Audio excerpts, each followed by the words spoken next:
بسم اللہ الرحمن الرحیم۔ ارطغرل ہے ایک ایسا نام جو تاریخ کی تاریخوں میں گویتا ہے۔ اکثر سلطنت عثمانیہ کی بنیاد رکھنے کا سہرا جاتا ہے، جو دنیا کی سب سے طاقتور سلطنتوں میں سے ایک ہے۔ لیکن ارطغرل کون تھا اور اس سلطنت کے عروج میں اس کی کیا اہمیت تھی، یہی کچھ ہم جانیں گے آج کی اس ویڈیو میں۔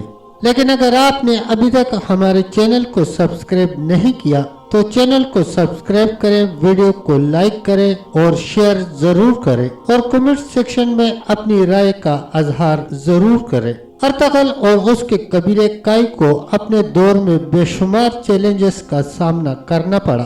خانہ بدوش قبیلے کے طور پر وہ نئی چرائی زمینوں اور وسائل کی تلاش میں مسلسل آگے بڑھ رہے تھے، تاہم اس خانہ بدوش طرز زندگی نے انہیں ہمسایہ قبائل اور سلطنتوں کے بیرونی خطرات کا بھی شکار بنا دیا۔ بیزنطینی سلطنت خاص طور پر اپنے طاقتور فوجی اور تصویراتی محل وقوع کے ساتھ کائی قبیلے کے لیے ایک اہم خطرہ تھا۔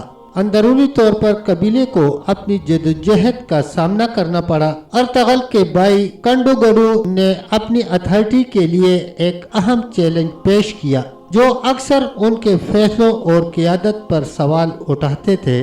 مزید برآں قبیلے کے پاس وسائل اور افرادی قوت کی کمی نے ان کے لیے بیرونی خطرات کے خلاف اپنا دفاع کرنا مشکل بنا دیا۔ ان چیلنجوں کے باوجود ارطغرل نے اپنے قبیلے کی پوزیشن کو مضبوط کرنے کے لیے سفارتکاری اور تصویراتی اتحاد کا استعمال کرتے ہوئے ایک ہنرمند رہنما ثابت ہوئے۔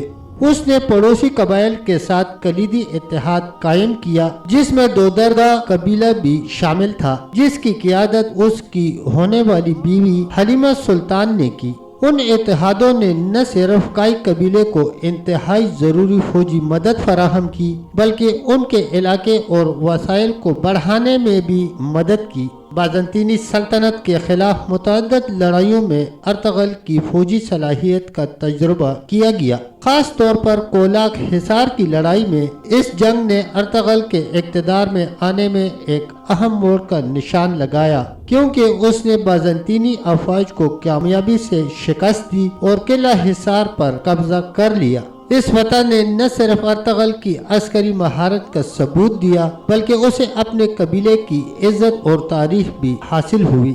ارطغرل کے سفر کا ایک اہم لمحہ جو اس کی قیادت اور ویژن کو ظاہر کرتا ہے، وہ ہے جب اس نے اپنے قبیلے کو اناطولیہ کی مغربی سرحدوں پر منتقل کرنے کا فیصلہ کیا۔ یہ فیصلہ ہلکے سے نہیں لیا گیا، کیونکہ اس کے لیے محتاط منصوبہ بندی اور عمل درآمد کی ضرورت تھی۔ تاہم ایک مضبوط اور زیادہ متحد قبیلے کے لیے ارطغرل کے ویژن کا بالآخر نتیجہ نکلا، کیونکہ انہوں نے اپنے آپ کو سوگت میں قائم کیا، جو کہ ایک اسٹریٹجک مقام ہے جو سلطنت عثمانیہ کا دارالحکومت بن جائے گا۔ جیسے جیسے ارطغرل کی طاقت بڑھتی گئی، اسی طرح ایک منصفانہ اور انصاف پسند رہنما کے طور پر اس کی ساکھ بھی بڑھتی گئی۔ اس نے ایسے قوانین اور پالیسیوں کو نافذ کیا جو اس کے لوگوں کے حقوق کا تحفظ کرتے تھے۔ اس نے اس سے اپنے قبیلے کی عزت اور وفاداری حاصل کی۔ ان کی قیادت اور ویژن نے ترک قبائل کے درمیان اتحاد کے احساس کو بھی متاثر کیا، جس سے سلطنت عثمانیہ کے حتمی قیام کی راہ ہموار ہوئی۔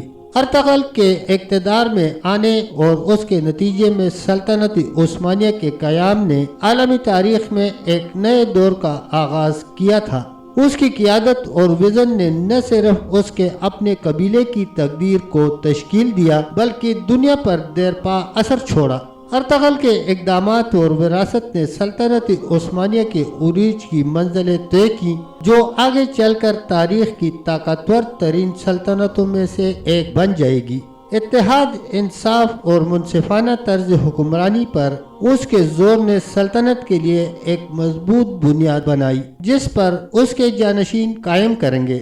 تو ارطغرل کی میراث کے بارے میں آپ کا کیا خیال ہے؟ ذیل میں تبصروں میں اپنے خیالات کا اظہار ضرور کریں، اور اگر آپ سلطنت عثمانیہ کے بارے میں مزید جاننا چاہتے ہیں تو ہماری آنے والی ویڈیو کو ضرور دیکھیں۔ تب تک کے لیے اتنا ہی، ملتے ہیں ایک اگلی ویڈیو کے ساتھ، تب تک کے لیے اللہ حافظ، اللہ نگہبان۔